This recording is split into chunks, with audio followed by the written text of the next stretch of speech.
हाँ चालू करो। जे जे प्रभु परीक्षा पण मां बनीने लेजे प्रभु परीक्षा पण मां बनीने ले। ते जे आ करे शिक्षा पण मां बनीने दे। देजे आ करी शिक्षा पण मां बनीने दे। तो દીધેલા દુઃખો પાસ તારી દ્રષ્ટિ લાંબી। તે દીધેલા દુઃખો પાછળ તારી દ્રષ્ટિ લાંબી। નાનકડી બુદ્ધિ ના મારી ના તારી નજર ને આંબી। નાનકડી બુદ્ધિ મારી ના તારી નજર ને આંબી। હું જાણું ના દુઃખો પાસ જીવન વિકાસ દે। હું જાણું ના દુઃખો પાછળ જીવન વિકાસ છે। જે આ કરી શિક્ષા પણ માં બનીને દે। દેજે આ કરી શિક્ષા પણ માં બનીને દે। જે શક્તિ દુઃખોથી ના દિન બધીને ભાગો। દેજે શક્તિ દુઃખોથી ના દિન બનીને ભાગો। કંટાળો ના કદી જીવનથી એવી ભક્તિ માગો। કંટાળો ના કદી જીવનથી એવી ભક્તિ માગો। દુઃખો દુઃખો જીવન શાસ્ત્ર સ્પંદન દે।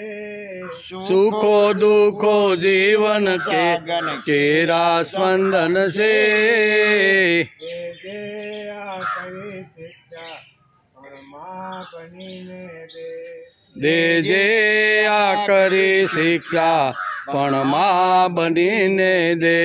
સંચિત કરો કેરા ફળને કોઈ શક્યો ના ટાળે। સંચિત કર્મો કેરા ફળને કોઈ શકો ના ટાળે। ભોગવાએ અનિવાર્ય છે કોઈ શકે ના ટાળે। ભોગવવાએ અનિવાર્ય છે કોઈ શકે ના ટાળે। માગો નાઓ મુક્તિ પણ કહેવાની શક્તિ દે। માગો ના હું મુક્તિ પણ સહેવાની શક્તિ દે। જે આ કરી શિક્ષા પણ માં બનીને દે। દેજે આ કરી શિક્ષા પણ માં બનીને દે। તારી ગીતા ગંગા આશ્વાસની અવિરત ધારા। તારી ગીતા ગંગા આશ્વાસનની અવિરત ધારા। દૂર થયા છે જીવનથી અણસમજ તણાય અંધારા। દૂર થયા છે જીવનથી અણસમજ તણાય અંધારા। ભોગો તારો કોળો કુંડ એવી ભક્તિ દે। ભવ ભવ તારો ખોળો ખૂંદુ એવી ભક્તિ દે। જે આ કરી શિક્ષા પણ માં બનીને દે। દેજે આ કરી શિક્ષા પણ માં બનીને દે। જે પ્રભુ પરીક્ષા પણ માં બનીને દે। લેજે પ્રભુ પરીક્ષા પણ માં બનીને દે। જે આ કરી શિક્ષા પણ માં બનીને દે। દેજે આ કરી શિક્ષા પણ માં બનીને દે।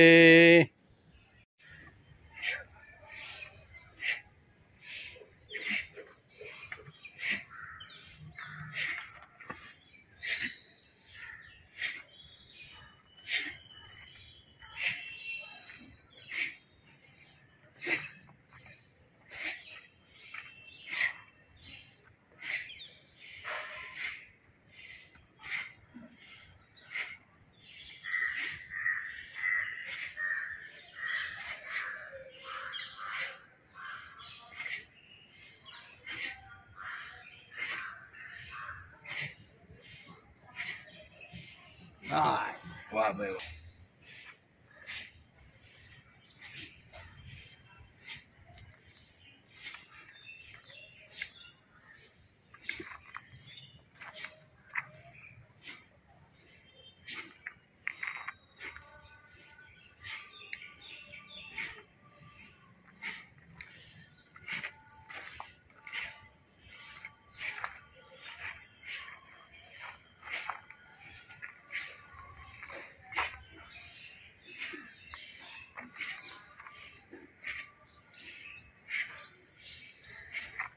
પાકળ ઠરનો ધરો છે ને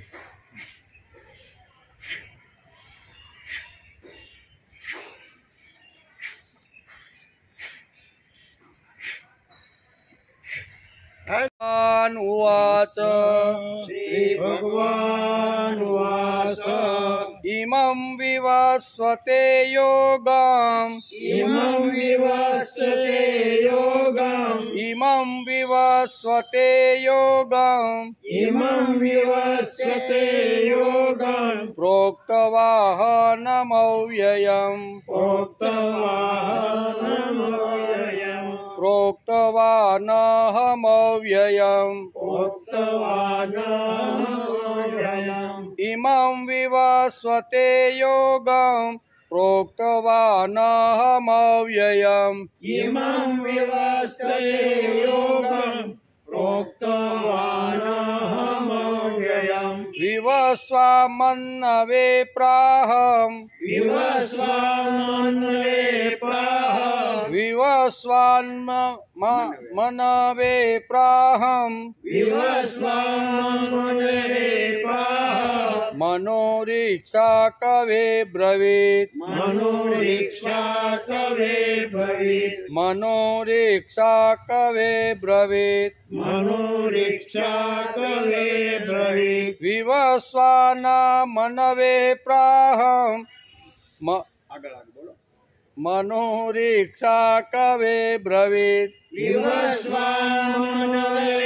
प्राह मनोरीक्षा कवे ब्रवीत् इमं विवस्वते योगम् प्रोक्तवाहनमव्ययम् विवस्वान्मनवे प्राहम् मनोरीक्षा कवे ब्रवीत् इमं विवस्वते योगम् प्रोक्तवाहनमव्ययम् विवस्वान्मनवे प्राह मनोरीक्षा कवे ब्रवीत् एवं परम्परा प्राप्तम् एवं परम्परा प्राप्तम् एवं परम्परा प्राप्तम् एवं परम्परा प्राप्तम् इमं राजर्षयो विदु इमं राजर्षयो विदु इमं राजर्षयो विदु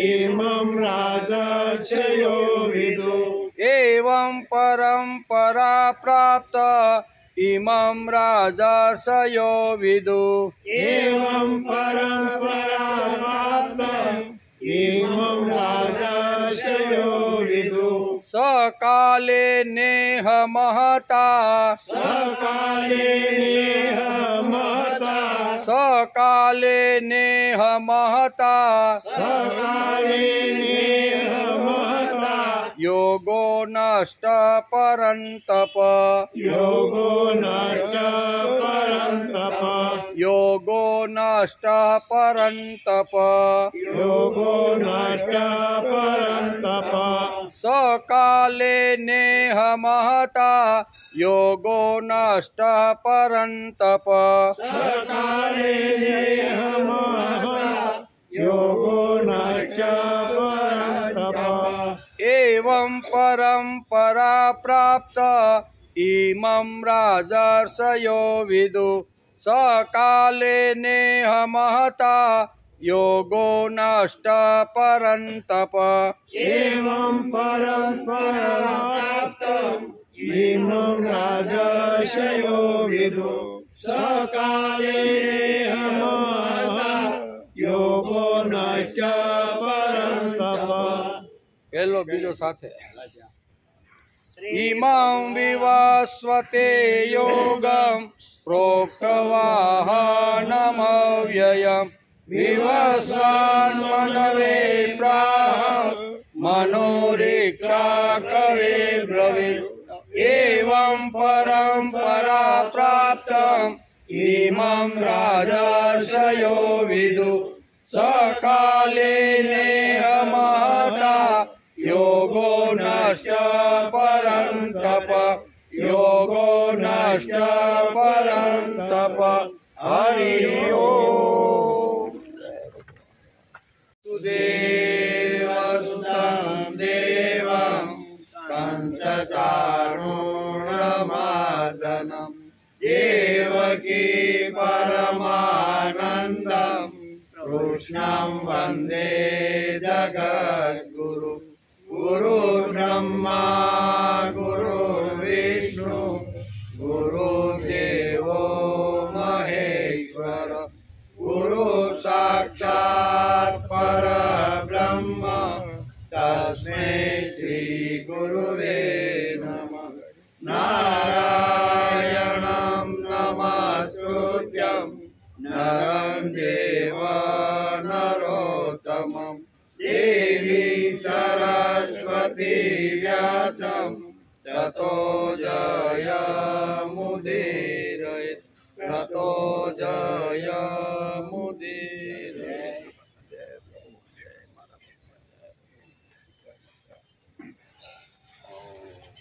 एवं परंपरा प्राप्ति इमं राजसयो विदु सकाले नेह महता योगो नष्ट परंतप.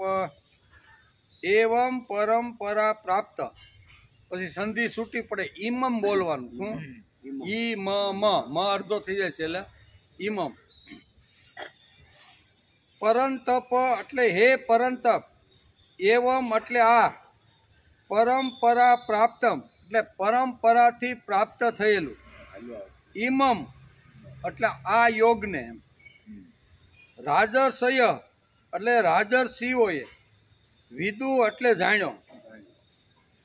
મહત એટલે ઘણો.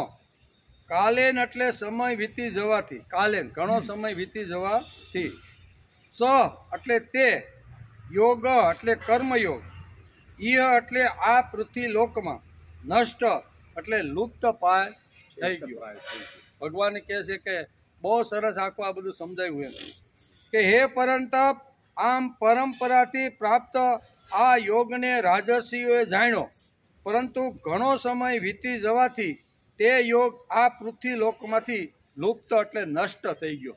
એમ ભગવાને આ બીજા શ્લોકની અંદર અહીંયા ચોથા અધ્યાયના બીજા શ્લોકમાં ભગવાને આ વાત કરી. આજે શ્રીમદ ભગવદ્ ગીતા ચિંતન શરૂ થયું એનો 209મો દિવસ. ગઈકાલે આપણે શ્રીમદ ભગવદ્ ગીતાના ચોથા અધ્યાયના પ્રથમ શ્લોકને આપણે નમસ્કાર કર્યા. ભગવાને કીધું પહેલા શ્લોકમાં કે આ અવિનાશી યોગ મેં સૂર્યને કહ્યો હતો, સૂર્યએ મનુને કીધો અને મનુએ તેના પુત્ર ઈશ્વાકુને કીધો. આ ત્રણ પરંપરા અને આવી રીતની હાલતી રહેલી જે વિચારધારા છે એને આપણે સમજવાનો પ્રયત્ન કર્યો. સૃષ્ટિમાં સૂર્ય સૌથી આદિ છે. એમ કેવો આ પ્રથમ ભગવાન કે યોગ મેં કોને કીધો તો કે સૂર્યને. તો એ સૂર્યનું નામ લીધું. સૂર્યનું નામ શા માટે તો કે સૂર્ય આદિ છે. એમ ભગવાન પછી કોઈનું જો સ્થાન આપવામાં આવે તો એ સૂર્યનું સ્થાન છે. સૃષ્ટિમાં સૂર્ય સૌથી આદિ છે. સૃષ્ટિની રચનાના સમયે પણ સૂર્ય જેવા પૂર્વ કલ્પમાં પણ હતા. એમ કે સૂર્યને ભગવાને અવિનાશી કર્મયોગનો ઉપદેશ દીધો. એ આપણે ગઈકાલે જોતા હતા કે ભગવાને પ્રથમ સૂર્યને આવી રીતનો કર્મયોગનો ઉપદેશ દીધો. આથી સિદ્ધ થયું કે ભગવાન સૌના આદિ ગુરુ છે અને સાથે જ કર્મયોગ પણ અનાદિ છે, અવિનાશી છે. એ આપણે ગઈકાલે જોવાનો પ્રયત્ન કર્યો. બીજી વાત, ભગવાન અર્જુનને જાણે એમ કહે છે કે હું તને કર્મયોગની વાત બતાવી રહ્યો છું. ભગવાન કે હું તને કર્મયોગની વાત બતાવી રહ્યો છું. તે કોઈ આજની નવી વાત નથી. આ તો પરંપરાથી ચાલતી આવેલી જે વાત છે ને એ વાત હે અર્જુન હું તને બતાવી રહ્યો છું. જે કર્મયોગ સૃષ્ટિના આદિ એટલે કે આદિથી નથી. જે કર્મયોગ સૃષ્ટિના આદિથી એટલે કે કાયમથી છે તે યોગ કહી રહ્યો છું. પરંપરા એટલે કે આ ઠેઠ અવિનાશી અને આદિ જે યોગ છે ને કર્મયોગ એ હું તને કહી રહ્યો છું. હું તને જે કહું છું એ કાંઈ નવું કે નવીન કાંઈ નથી. જે છે એ જ તને હું કહી રહ્યો છું. તો પ્રશ્ન થાય કે ભગવાને સૃષ્ટિના આદિકાળમાં સૂર્યને કર્મયોગનો એટલે કે ઉપદેશ કેમ કીધો? આ પ્રશ્ન પાછો થાય કે આપણને પ્રશ્ન થાય કે ભગવાને સૃષ્ટિના આદિકાળમાં સૂર્યને કર્મયોગનો ઉપદેશ કેમ કર્યો, શા માટે કીધો, આ પ્રશ્ન થાય. તો પ્રથમ સૃષ્ટિના આરંભમાં ભગવાને સૂર્યને કર્મયોગના વાસ્તવિક અધિકારી જાણીને તેમને સર્વપ્રથમ આ યોગનો ઉપદેશ ભગવાન નારાયણે સૂર્યને આપ્યો છે. બીજી વાત, સૃષ્ટિમાં જે સર્વપ્રથમ ઉત્પન્ન થયું છે તેમને જ ઉપદેશ દેવામાં આવે છે. સૃષ્ટિમાં જે પ્રથમ ઉત્પન્ન થાય એને જ અહીંયા કહે છે કે એને જ ઉપદેશ દેવામાં આવે છે.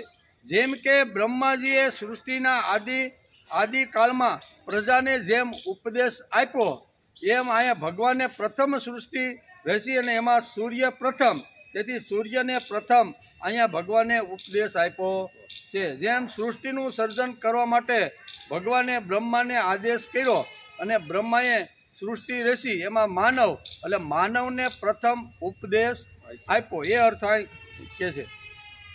તેથી બધાને ઉત્પન્ન કરવાવાળા શાસ્ત્રમાં સૂર્યને સવિતા પણ કહેવામાં આવે છે. સૂર્યના ઘણા બધા નામો છે, એમાં એક નામ છે એનું સવિતા.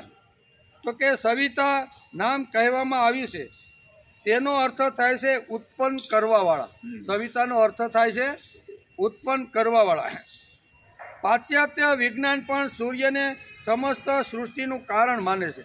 જેમ ભારતીય સંસ્કૃતિમાં આપણે નમસ્કાર કરી અને ભગવાને જે સૂર્યને જે ઉપદેશ આપ્યો ને એને આપણે રોજ યાદ કરીએ છીએ. આપણા દેશની અંદર આપણે તો આ કરી છીએ, પણ પશ્ચિમના દેશોના લોકો પણ, પશ્ચિમી સંસ્કૃતિના લોકો પણ સૂર્યને આદિ અનાદિ અને અવિનાશી માની અને તેને પણ નમસ્કાર કરતા રહ્યા છે. આપણે કરી એમાં બહુ નવી નવાય નહીં, પણ વિદેશના પાશ્ચાત્ય સંસ્કૃતિના લોકો પણ આ સૂર્યને આવી રીતના આદિ અવિનાશી અને અવ્યય સમજે છે. તેથી ભગવાને સૌપ્રથમ સૂર્યને કર્મયોગનો ઉપદેશ દેવાનો હેતુ તેમના દ્વારા ઉત્પન્ન સમસ્ત સૃષ્ટિને પરંપરા વડે કર્મયોગ સુલભ સરળ કરાવી દેવાનો હતો.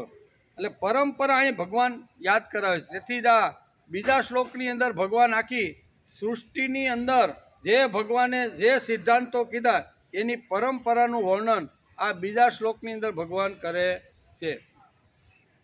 ઉપદેશ આપવાનું ત્રીજું કારણ, સૂર્ય સમસ્ત જગતનું નેત્ર છે. કેવું? ત્રીજી વાત આવી કે અહીંયા ભગવાન નારાયણે પ્રથમ સૂર્યને ઉપદેશ શા માટે આપ્યો, તો કે જે પ્રથમ ઉત્પન્ન થાય એને જ ઉપદેશ આપી શકાય. તેથી અહીં કહે છે ને ઇમમ વિવસ્વતે સૂર્યમ, એટલે આ ભગવાને આવી રીતનો સૂર્યને ઉપદેશ આપ્યો. ત્રીજી વાત, સૂર્ય સમસ્ત જગતનું નેત્ર છે, તેમનાથી સૌને જ્ઞાન પ્રાપ્ત થાય છે. સૂર્યનો ઉદય થતાં જ બધા સઘળા પ્રાણીઓ જાગૃત થઈ જાય છે અને પોતપોતાના કર્મોની અંદર લાગી જાય છે. સૂર્યનું આટલું મોટું મહત્વ અહીંયા ગીતાકારે સમજાવ્યું છે. સૂર્યથી મનુષ્યમાં કર્તવ્ય પરાયણતા આવે છે. સૂર્યને સમસ્ત જગતનો આત્મા પણ કહેવામાં આવે છે. સમસ્ત જગતનો આત્મા સૂર્યને કહેવામાં આવે છે. એમ બહુ સ્પષ્ટ રીતે વ્યાસે અહીંયા સંકલન કરીને સમજાવવાનો પ્રયત્ન કર્યો છે. તેથી જ ભગવાને લાગ્યું કે મારો ઉપદેશ સૂર્ય જ ગ્રહણ કરી શકશે, તે સઘળા પ્રાણીઓને પણ આપમેળે પ્રાપ્ત થશે. એટલા માટે જ ભગવાને સર્વપ્રથમ સૂર્યને ઉપદેશ આપ્યો. બરાબર, ત્રણ વાત અહીં પહેલા શ્લોકમાં આપણે સમજવાનો વાત કરી કે પ્રથમ ભગવાને સૂર્યને ઉપદેશ આપ્યો. સૂર્યએ અહીંયા પોતાના પુત્ર મનુને ઉપદેશ આપ્યો. મનુએ પોતાના પુત્ર ઈક્ષ્વાકુને ઉપદેશ આપ્યો. આ પરંપરાથી ચાલતી આવેલી વિચારધારા છે. તેથી જ ભગવાને કહ્યું કે મેં આ અવિનાશી કર્મયોગ પ્રથમ સૂર્યને કહ્યો. ત્યાર પછી સૂર્યએ પોતાના પુત્ર વૈવસ્વ મનુને કહ્યો અને મનુએ પોતાના પુત્ર રાજા ઈક્ષ્વાકુને કહ્યો. તેથી આ પરંપરા, આ ભગવાન કે અર્જુનને કહે છે કે આ મેં પરંપરા તને સમજાવી. એમ કરી અને બીજા શ્લોકની શરૂઆતમાં પરંપરાનું મહત્વ ભગવાન અર્જુનને સમજાવે છે. શું કહે છે? એવં પરંપરા પ્રાપ્ત ઇમં રાજર્ષયો વિદુ સકાલે નેહ મહતા યોગો નષ્ટ પરંતપ. બહુ સરસ આ શ્લોકની અંદર ભગવાન આપને કંઈક કહેવા માગે છે.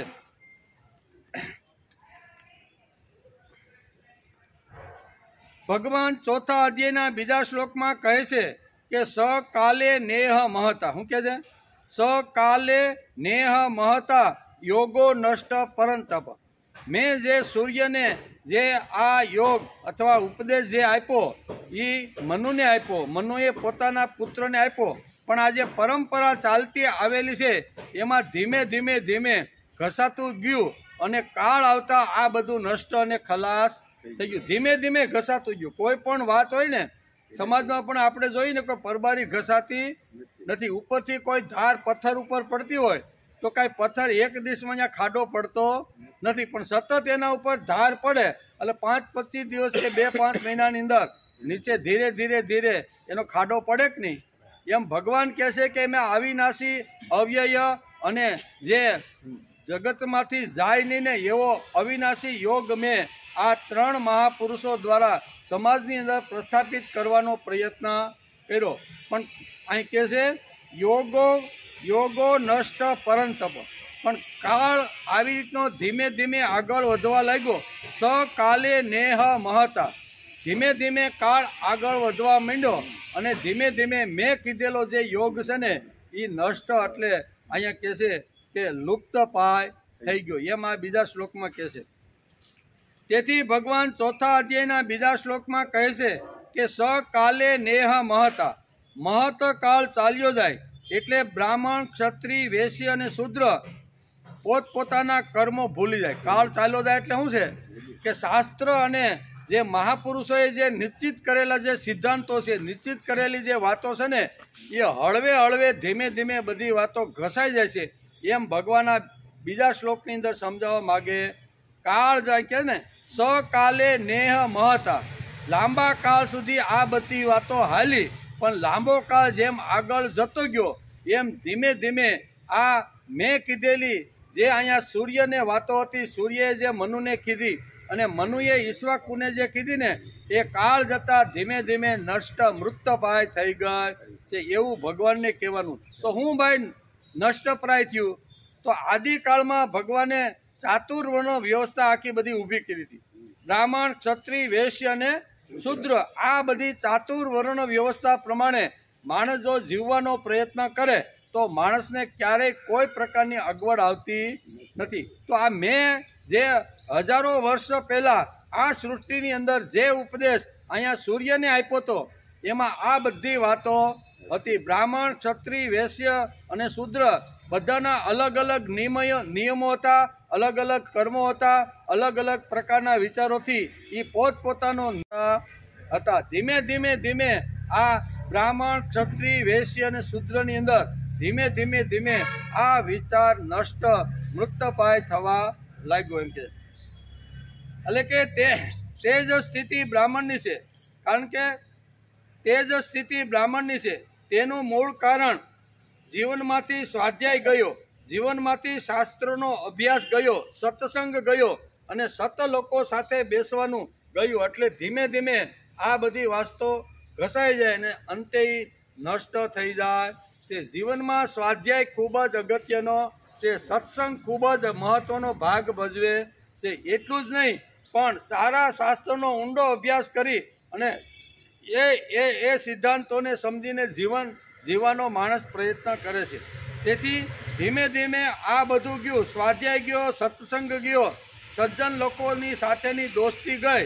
ગમે ત્યાં બેસવું, ગમે તેવી વાતો કરવી, ગમે તેવું ન ખાવાનું ખાવું, ન બોલવાનું બોલવું અને મોઢામાંથી ન કાઢવાના ગોટે ગોટા ધુવાડા આ બધું ધીમે ધીમે ધીમે નષ્ટ થતાં આ બધી વસ્તુ આવી ગઈ. પાછી કઈ સારી વસ્તુ ગઈ અને નબળી વસ્તુ આવી. એમ ભગવાનને આ શ્લોકની કાળ જેમ જેમ આવી રીતનો આગળ જતો ગયો મેં તો આ બધું વ્યવસ્થિત સરસ રીતે સમાજની અંદર ઊભું કરવા માટે સૂર્યને ઉપદેશ આપ્યો હતો. લાંબા કાળ સુધી અહીંયા આ રાજર્ષિઓએ આ યોગને ટકાવવાનો પ્રયત્ન કર્યો. અહીં કે રાજર્ષિઓએ આ યોગને ટકાવવાનો પ્રયત્ન કર્યો, પણ લાંબા ગાળા પછી આ પૃથ્વી લોકમાં આ કર્મયોગ લુપ્તપાય થઈ ગયો છે. એમ ભગવાને બહુ સ્પષ્ટ રીતે આ શ્લોકની અંદર સમજાવ્યું છે. એક કાળે બ્રહ્મર્ષિઓ હતા, એક કાળે રાજર્ષિઓ હતા. આજે બ્રહ્મ ઋષિઓ ગયા અને બ્રાહ્મણ થયો, અને બ્રાહ્મણમાંથી પણ થોડુંક ઉડી ગયું અને બામણ થઈ ગયો. એમ આ બધી ધીમે ધીમે ઘસાઈ ગઈ. કે પરંપરા, મેં જે પરંપરા કીધી હતી એ કેવી રીતે ઘસાણી? તો કે પહેલા બ્રહ્મર્ષિઓએ આ યોગને સાથે રાખી અને સમાજના અંતિમ માણસ સુધી આ બ્રહ્મર્ષિઓ અને રાજર્ષિઓ આ જગતની અંદર ફરતા હતા. ધીમે ધીમે એ કાળ ઘસાતો ગયો અને બ્રહ્મર્ષિમાંથી અહીંયા બ્રાહ્મણ થઈ ગયો, અને બ્રાહ્મણમાં પણ ઘસાઈને ધીમે ધીમે બામણ થઈ ગયો. આ ઘસાઈ ગયો એટલે આ ઘસાનું. એમ એવી રીતે ક્ષત્રિયનું છે, એવી રીતે વૈશ્યનું છે, અને એવી રીતે શૂદ્રનું છે. આ જે પરંપરા મેં હજારો વર્ષ પહેલાં જે સૂર્યને ઉપદેશ આપીને કીધી હતી, એ આ બધા ત્રણે રાજર્ષિઓએ સમાજમાં ટકાવવાનો પ્રયત્ન કર્યો.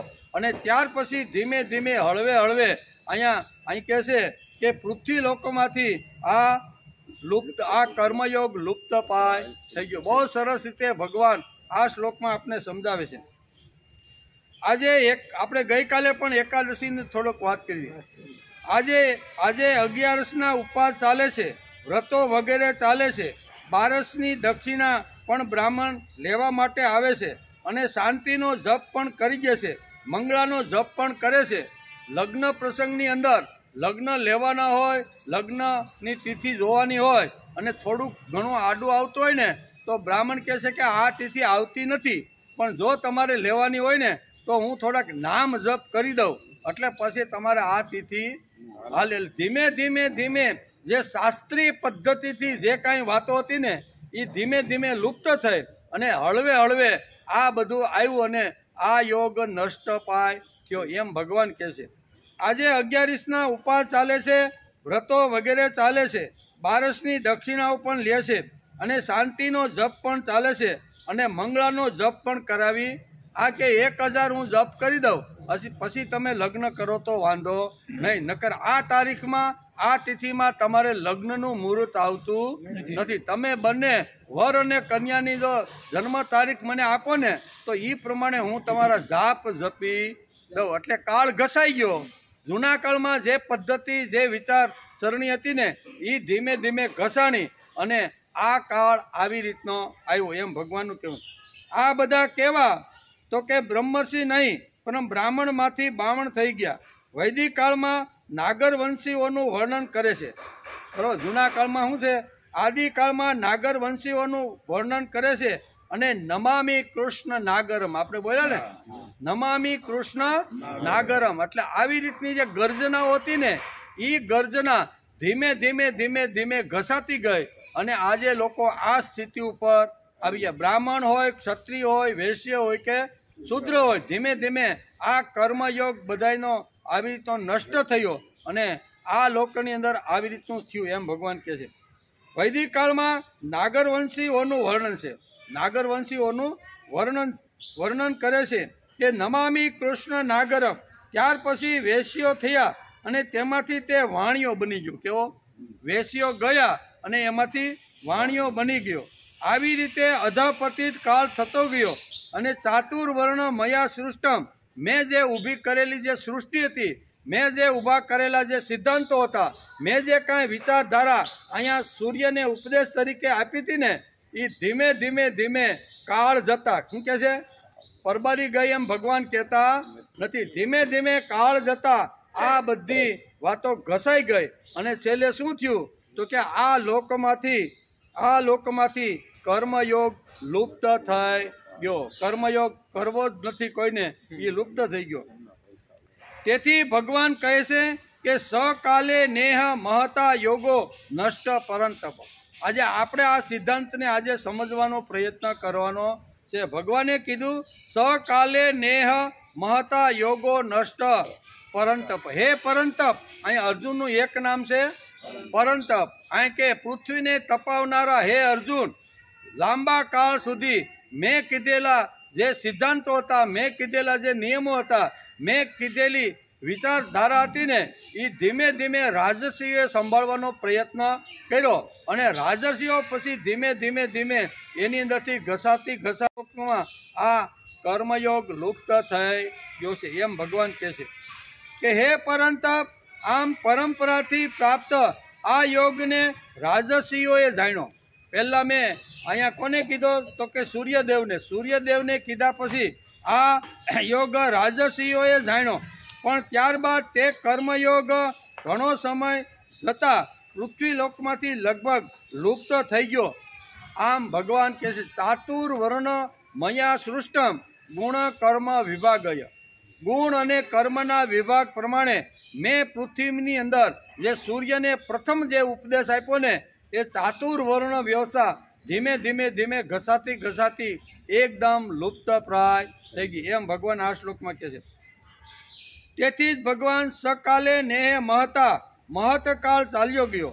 ઐતિહાસિક દ્રષ્ટિથી જોશું તો જે દેવી કાળ શ્રી કૃષ્ણ ભગવાનને ચિત્રો હતો અને ત્યાર પછીનો જે કાળ છે તે બંને વચ્ચેની વિચારધારા ચાલી ગઈ. ભગવાને જે કાંઈ સૂર્યને ઉપદેશ આપ્યો અને એમાં જે કાંઈ સિદ્ધાંતો સમજાવ્યા, લાંબા કાળ સુધી રાજર્ષિઓએ ટકાવવાનો પ્રયત્ન કર્યો અને રાજર્ષિઓ પણ ધીમે ધીમે હળવે એની અંદરથી પણ આ યોગ નષ્ટ થવા લાગ્યો. એમ ભગવાન અત્યારે કહે છે.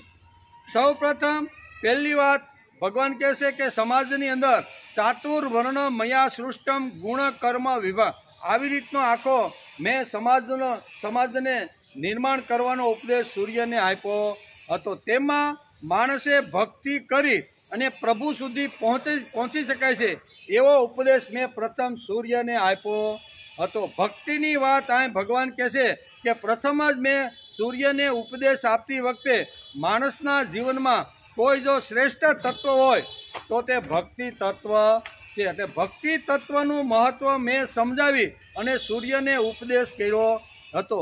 પણ ધીમે ધીમે રાજર્ષિઓએ આનો સ્વીકાર કર્યો અને ત્યાર પછી ધીમે ધીમે લુપ્ત થાય અને આ ભક્તિ શાસ્ત્રનો જે સિદ્ધાંત હતો ને, એ પણ કાળના પેટમાં દટાય ગયો. ભક્તિ એટલે કઈ ભક્તિ ભગવાને અહીંયા સૂર્યદેવને કીધી છે?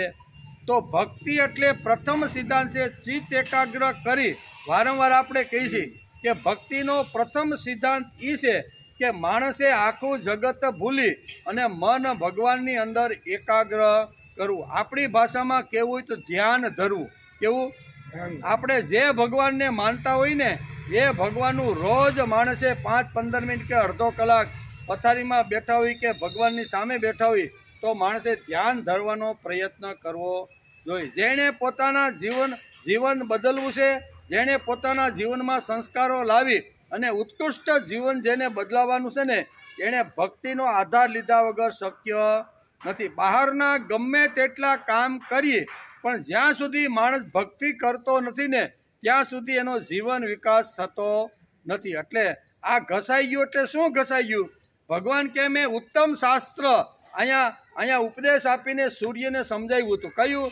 તો કે મયા વેશ્ય મનો એમાં નિત્ય યુક્તા ઉપાસતે શ્રદ્ધયા પરયો પેતાસ તે મેં યુક્ત તમામ હતા.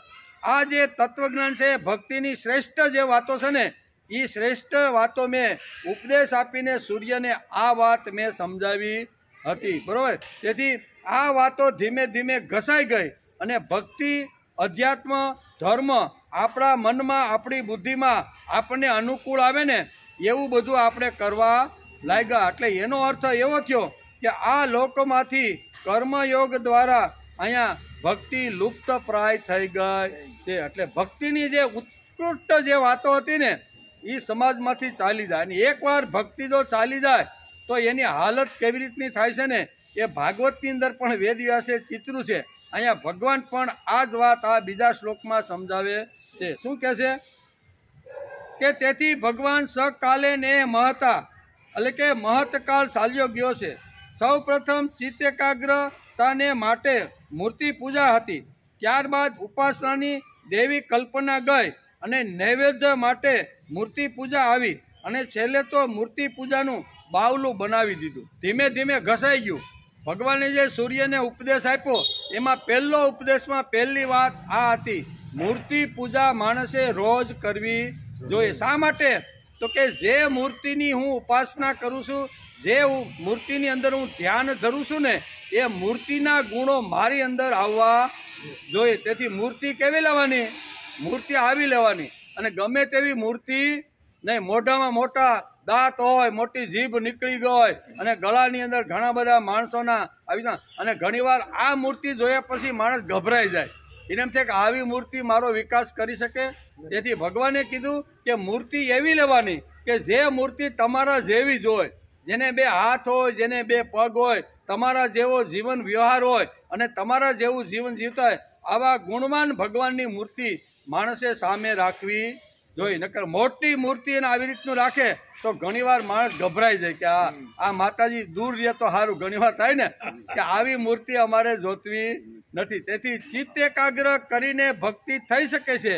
અને એમાં મૂર્તિ પૂજાનું મહત્વ અહીંયા ભગવાન કહે છે કે મેં આ સૂર્યદેવને સમજાવ્યું હતું, અને સૂર્યદેવને સમજાવ્યા પછી આ વાતો જીવનમાં લાવવાનો પ્રયત્ન માણસે કરવો જોઈએ.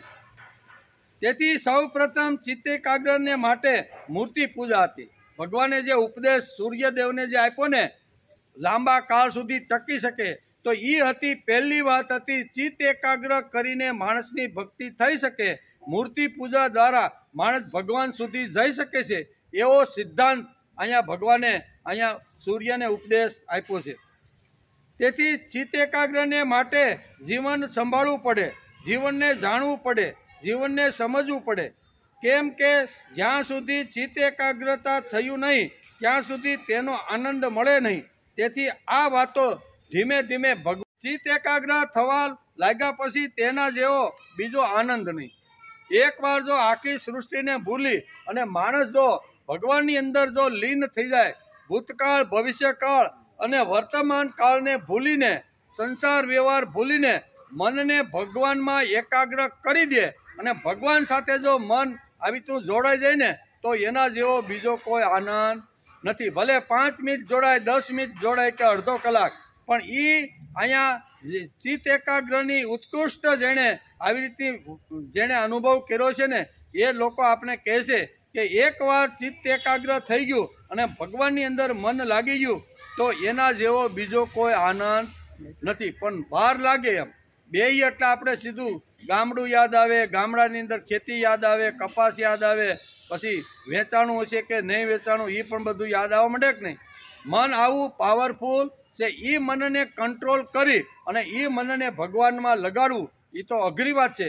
પણ ભગવાને આ મહત્કાળ પહેલાં જે વાતો સમજાવેલી તે આ વાત અહીંયા એક હતી. એમ બીજી વાત, તેથી એટલે કે મૂર્તિ પૂજાની દિવ્યતા ચાલી ગયા પછી ભગવાનને ભોગ ધરવામાં, ભગવાનને શણગાર કરવામાં સુધી જગતમાં મૂર્તિ પૂજા રહી.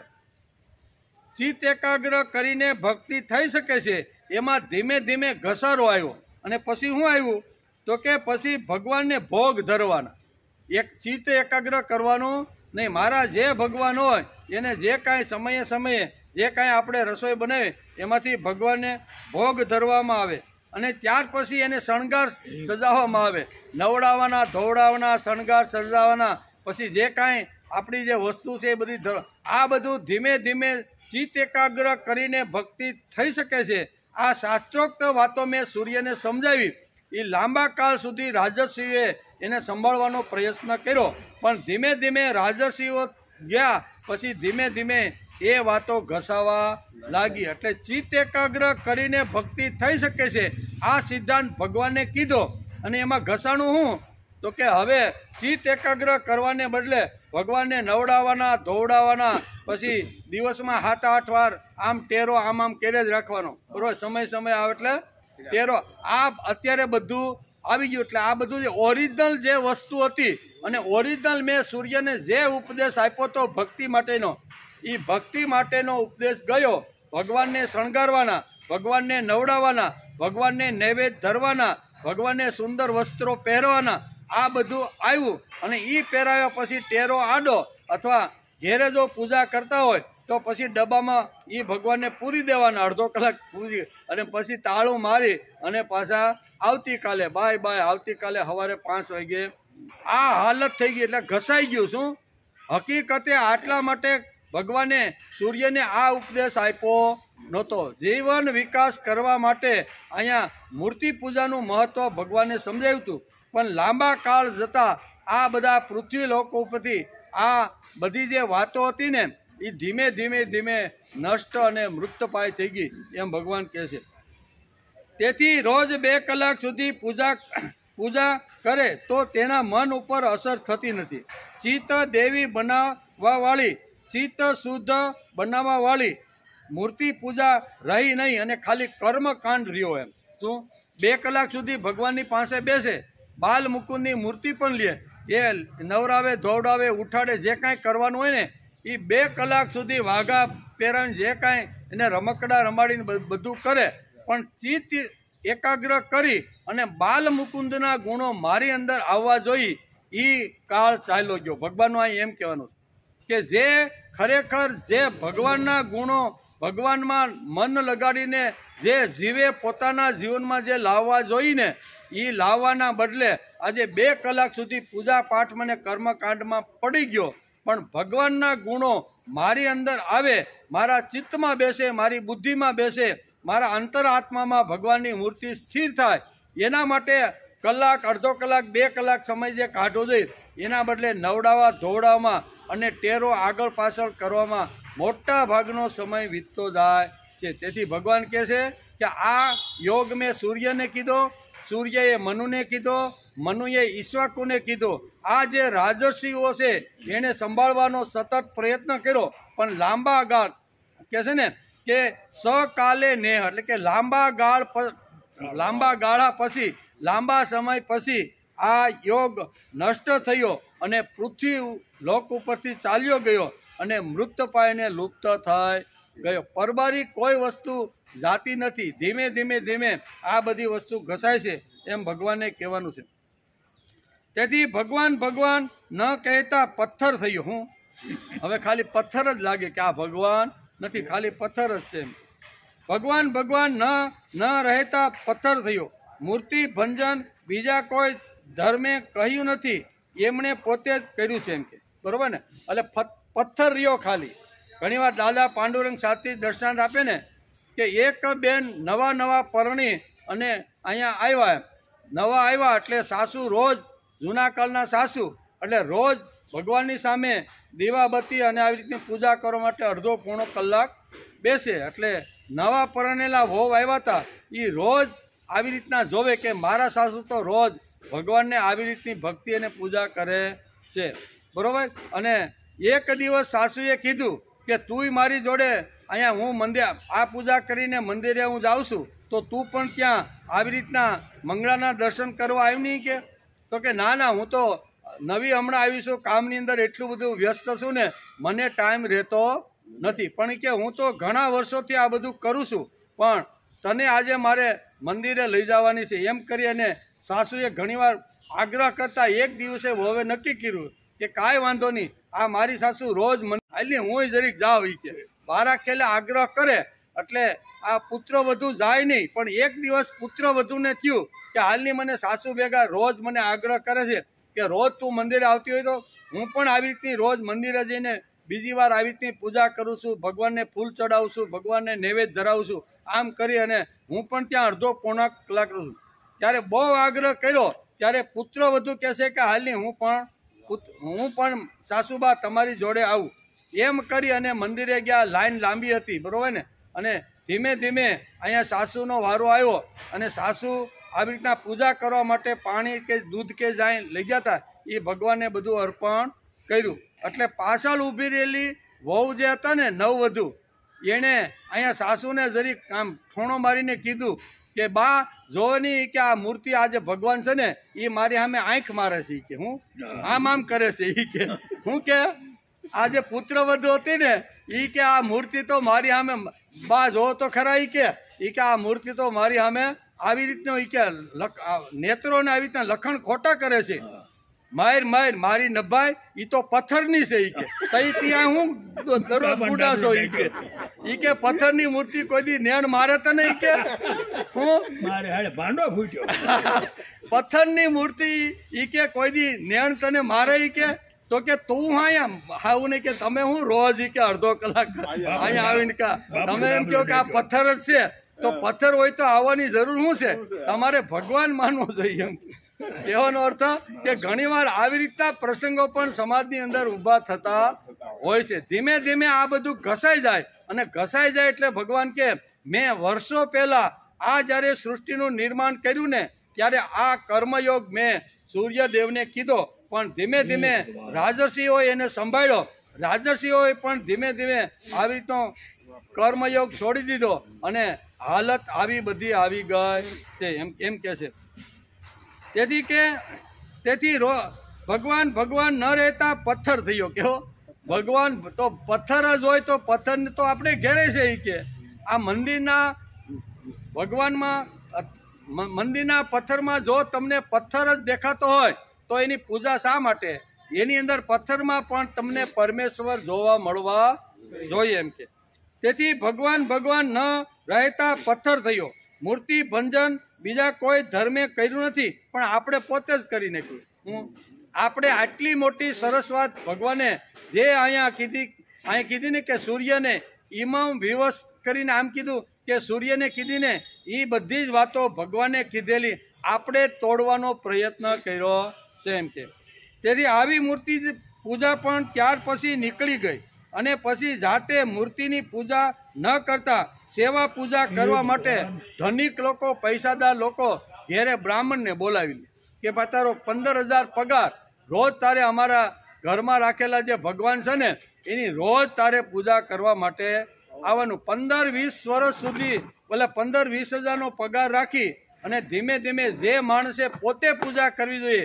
પોતે ચિત્ત એકાગ્ર કરીને ભક્તિ કરવી જોઈએ એને બદલે ધનિકો જે હતા ને એ આવા બ્રાહ્મણને રાખી અને રોજ તમારે મારી ઓફિસ હોય તો ત્યાં ઓફિસ અને ઘર હોય તો ઘર હું તમને તગડા જેવી આવી રીતે દક્ષિણા આપી પણ તમારે પૂજા તો તમારે જ કરવાની આને શું કહેવાય આ ઘસાઈ ગયો કાળ કેવો મૃતપાય થયેલો આવો ભગવાને જે ઊભી કરેલી જે વાતો હતી ને એ વાતો ધીમે ધીમે આ લોકોમાંથી મૃતપાય થઈ નષ્ટ થઈ ગઈ એમ આ શ્લોકની અંદર ભગવાનને કહેવાનું છે તેથી આવી મૂર્તિ પૂજા પણ ત્યાર પછી નીકળી ગઈ પછી જાતે મૂર્તિની પૂજા ન કરતા સેવા પૂજા કરવા માટે અહીંયા બ્રાહ્મણોને કોઈ ધનિક લોકો પોતાના ઘેરે કે ઓફિસમાં રાખી દે છે ધનિકો તેમજ મંદિરવાળા તેમજ હવેલીવાળા સેવા પૂજા કરવા માટે બ્રાહ્મણને કે સુબાને રાખી દે પોતે સેવા કરે નહીં ટેરો ઊભો ને હલાવવાનો બંધ કરવા માટે એક શું કહેવાય યુપીમાંથી મથુરામાંથી કોઈ શોભાને બોલાવ્યા એ કહેવાય તારી 5,000 ફી પણ અહીંયા 8 વખત તારે ભગવાનને બધું કાંઈ વાઘા બદલાવાનું જે કાંઈ હોય ને એ તારે કરવાનું અને માણસો જ્યારે દર્શન કરવા આવે ને ત્યારે આગળ પાછળ ટેરો પોતે જે કરવાની વાત હોય પોતાએ જે ચિત્ત એકાગ્ર કરીને ભક્તિ કરવાની હોય એની જગ્યાએ ધીમે ધીમે કાળ ઘસાઈ ગયો અને આવા પૈસા આપીને આવા પગારદાર માણસોને લોકો આવી રીતના રાખવા આને કહેવાય ઘસાઈ ગયેલો કાળ તેથી ભગવાને આ શ્લોકની અંદર અહીંયા સકાલે નેહ મહતા યોગો નષ્ટ પરંતપ હે પરંતપ હે અર્જુન આવી રીતનો કાળ ધીમે ધીમે નષ્ટ પાય મૃતપાય થયો જે ઓરિજિનલ વાતો મેં સમાજમાં ઊભી કરવા માટે જે આ વાતો સૂર્યદેવને સમજાવી હતી તે લાંબા કાળે આ લોકમાંથી લુપ્તપ્રાય થઈ ગયો એમ ભગવાન આ શ્લોકની અંદર કહે છે તેથી ભગવાને ચોથા અધ્યાયના બીજા શ્લોકમાં કહ્યું કે કાલે નેહ મહતા ઘણો સમય વીતી જવાથી તે કર્મયોગ આ પૃથ્વી લોકમાંથી નષ્ટપ્રાય થઈ ગયો લાંબા કાળ પછી મેં જે કીધેલી જે વાતો હતી એ ધીમે ધીમે ઘસાતા આવી થઈ ગઈ ચાતુર્વર્ણ મયા સૃષ્ટમ ગુણ કર્મ વિભાગયા આ મેં ઊભી કરેલી અને સૂર્યદેવને આપેલો મંત્ર અને સિદ્ધાંત હતો તે ધીમે ધીમે સમાજમાંથી આવી રીતનો ખલાસ થયો લાંબા ગાળ પછી આવી પરિસ્થિતિ આવીને ઊભી રહી ભક્તિ ગઈ ધર્મ ગયો અધ્યાત્મ ગયો, ઘણું બધું ન કરવાનું કર્મકાંડ આવી ગયું અને ઓરિજિનલ શાસ્ત્રીય ભક્તિ કરીને મૂર્તિ પૂજા કરીને જે માણસ પોતાનો જીવન વિકાસ કરી શકે છે એવી વાતો સમાજમાંથી ચાલી ગઈ અને ધીમે ધીમે ગઈ છે એમ ભગવાન કહે છે કરવાની. તેના બદલે સોમાચાના જો હું કેટલું ઘસાણું છે ને એ આ બધું છે. પહેલાં બ્રાહ્મણની વાત કરી, વેશ્યની વાત કરી, વેપારીની વાત કરી, પછી મંદિરો બાંધીને મઠ બાંધીને કે હવેલી બાંધીને જે લોકો બેઠા છે એને પોતે જ આ જાતે જ ભગવાનની ઉપાસના કે ભગવાનની ભક્તિ કરવી જોઈએ. એને બદલે એની અંદર પણ આવી રીતનો વેપાર અથવા આવી રીતનું બધું આવ્યું. તો એવી જ રીતનું અહીંયા સમાજની અંદર પણ એક આવું દ્રશ્ય ઊભું થયું કે જે ભગવાને ઊભી કરેલી જે વાતો હતી ને એ સમાજમાંથી ધીમે ધીમે ચાલી ગઈ. જૂના કાળની અંદર ચાતુર્માસ આવતો, બરોબર ને? 4 મહિના સુધી ભગવાન સૂઈ જાય અને આપણે 4 મહિના સુધી ભક્તિ કરવાની છે. તેથી ચાતુર્માસ આવ્યો અને ચાતુર્માસની અંદર પણ શું થવા લાગ્યું કે ધીમે ધીમે હાલો આખું વર્ષ ભક્તિ ન થાય તો કાંઈ નહીં, પણ આ ચાતુર્માસના 4 મહિના સુધી ભગવાન જ્યારે સૂઈ જાય અને કારતક મહિનામાં ભગવાન પાછા જાગે ત્યાં સુધીના વચ્ચેના 4 મહિનામાં આપણે ભક્તિ કરી લેવી. એવો એક કાળ જૂના કાળમાં આજથી વર્ષો પહેલાં એક આવો કાળ હતો. ધીમે ધીમે આ ચાતુર્માસ ઘસાવા લાગ્યો અને પછી લોકોને એમ થયું કે આ 4 મહિના સુધી ભક્તિની ટકટક કરવી અને આ પૂજાને આ બધું ધ્યાન ધરવું ને એ બધું કરવું એના કરતાં 1 મહિનો રાખો નહીં, આ શ્રાવણ મહિનો એક રાખો. હું કે ઘસાઈ ગયું કે નહીં? 4 મહિનામાંથી ક્યાં આવ્યા આપણે? નકર 4 મહિના ઓછા નામે 12 મહિનામાંથી 4 મહિના સુધી માણસે આવી રીતની પ્રકૃતિ ખીલી હોય, વરસાદ વરસતો હોય અને કોરી ભટ્ટ જેવી ધરતી હતી એ વરસાદ પડવાથી લીલીછમ સુંદર આવી રીતની દેખાવા લાગી. એ સમયે આપણું મન ભક્તિમાં લાગે. તેથી શાસ્ત્રમાં લખ્યું છે કે ચાતુર્માસ માણસે દર વર્ષે ચાતુર્માસમાં ભક્તિ કરી લેવી જોઈએ. આ ભગવાને કીધેલી વાત છે અને ભગવાન પોતે ચાતુર્માસ આવી રીતનો કર્યો છે. રામે જે વખતે વાલીનો વધ કર્યો અને પછી સુગ્રીવ કહે છે કે હવે આપણે સીતાની શોધખોળ કરવાની શરૂઆત કરીએ, ત્યારે ભગવાન કહે છે કે ભાઈ વરસાદની શરૂઆત થઈ ગઈ છે એટલે વરસાદની શરૂઆતમાં કાદવ કીચડ હોય અને સૈન્ય લઈને જવાનું હોય ને તો પણ ઘણી અગવડ પડે. એક વાત આ અને બીજી વાત ચાતુર્માસ મારે રહેવાના છે. 4 મહિના સુધી મારે મારો આધ્યાત્મિક અને મારે ભક્તિ કરવાની છે. સામેનો જે ઋષ્યમુખ જે પર્વત છે એની પાછળ એક સુંદર મજાની જગ્યા છે. 4 મહિના માટે હું ચાતુર્માસ કરવા માટે હું ત્યાં જાઉં છું. 4 મહિના પૂરા થાય ને પછી જ આપણે સીતાની શોધખોળની શરૂઆત. આ ચાતુર્માસ હતો કે નહીં? આ કાંઈ આપણે કીધેલી વાત નથી, ભગવાને પોતે કરેલી છે અને ભગવાને પોતે સમાજને આપેલી આ વાતો છે. ભગવાને આપેલી, ભગવાને કીધેલી વાતો ધીમે ધીમે લાંબા કાળ સુધી ચાલે અને પછી એ વાતો ધીમે ધીમે ઘસાઈ જાય અને ઘસાય એટલે પછી શું થાય કે જૂના કાળમાં આપણા બધા વડીલો હતા ને એ 4 મહિના સુધી મસ્તી રીતે આવી રીતની ભક્તિ ચાતુર્માસમાં કરતા હતા. ધીમે ધીમે પછી આપણા હાથમાં આવી રીતનું આવ્યું. આપણે એમ થયું કે 4 મહિના હવે ક્યાં ટક કરવી, એના કરતાં શ્રાવણ મહિનો બહુ સારો એ છે. હું શ્રાવણ મહિનો એક આપણે જો ભક્તિ કરી લેવું ને તોય ભગવાન સ્વીકારી લે. એમ ઘસાઈ ગયું. 4 મહિનામાંથી ઘસાય અને ક્યાં આવ્યું? 1 મહિના માટે. 1 મહિનો પણ ઘણીવાર માણસને અઘરો લાગવા લાગ્યો. આખો મહિનો ભાઈ શ્રાવણ મહિનાની શરૂઆત થાય અને આવી રીતનો અમાસ સુધી ભગવાનને રોજ ભગવાનના મંદિરમાં જવું, લોટો પાણી લઈ જવું, બીલીપત્ર ચડાવવાના, ઓમ ત્રિદલમ ત્રિનેત્રમ ત્રિગુણાકારી અને 1 બીલીપત્ર સમર્પિત, આમ કરી અને ઘણું બધું સમય કરવો. એના કરતાં ભગવાન અમે અહીંયા શ્રાવણ મહિનામાં 4 સોમવાર રહી તો ન હાલે? શું થયું? શું આવ્યું પછી? પહેલાં ચાતુર્માસ આવ્યો, ચાતુર્માસી ઘસાઈને શું આવ્યું? શ્રાવણ મહિનો આવ્યો. શ્રાવણ મહિનો પણ ઘણીવાર અઘરો લાગવા માંડ્યો એટલે ભગવાનને કહે છે કે અમે 4 સોમવાર તો રહેવાના છે કેવા, અને 5મો આવતો હોય છે ને કદાચ શ્રાવણ તોય અમે રહી રાખ્યું. પણ હવે આ 1 મહિનાની ટકટકાટ અમને જોતી. આને શું કહેવાય? લાંબા કાળ જતા શું કહેવાય? ધર્મ છે, અધ્યાત્મ છે, ભક્તિની અંદર લાંબા ગાળ પછી એ ધીમે ધીમે ઘસાઈ જાય છે અને એ ઘસાઈ જાય છે ને એટલે અહીં કહે છે કે પૃથ્વી લોકમાં આ મેં કર્મયોગ જે સૂર્યદેવને જે કીધો હતો એ ધીમે ધીમે કાલ શું કહે છે?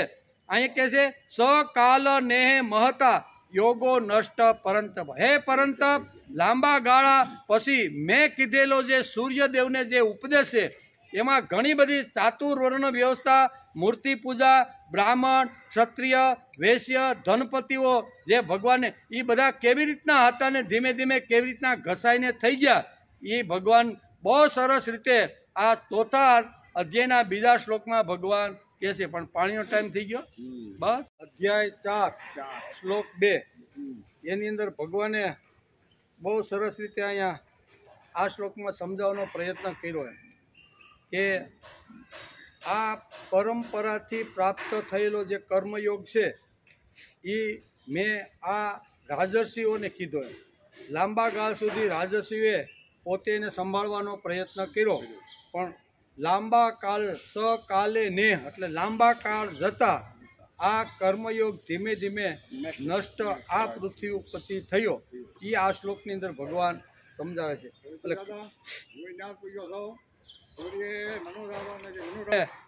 અત્યારે ચાલી રહી છે, બરોબર ને, કે કાલે નેહ પરંતપ. આ હે પરંતપ, કાળના પેટની અંદર રાજર્ષિઓને જે કીધેલો જે કાંઈ યોગ છે ને એ લાંબા કાળ સુધી ટક્યો અને પછી કાળના પેટની અંદર દટાઈ ગયો. આવું આ શ્લોકની અંદર ભગવાન કહે છે. એનો આપણે વિચાર કરીશું અને એમાં કેવી રીતે દટાણો એના 2-4 ઉદાહરણો આપીને આપણે સમજવાનો પ્રયત્ન. ચાતુર્માસને પણ કેવી રીતનો ઘસાઈ ગયો.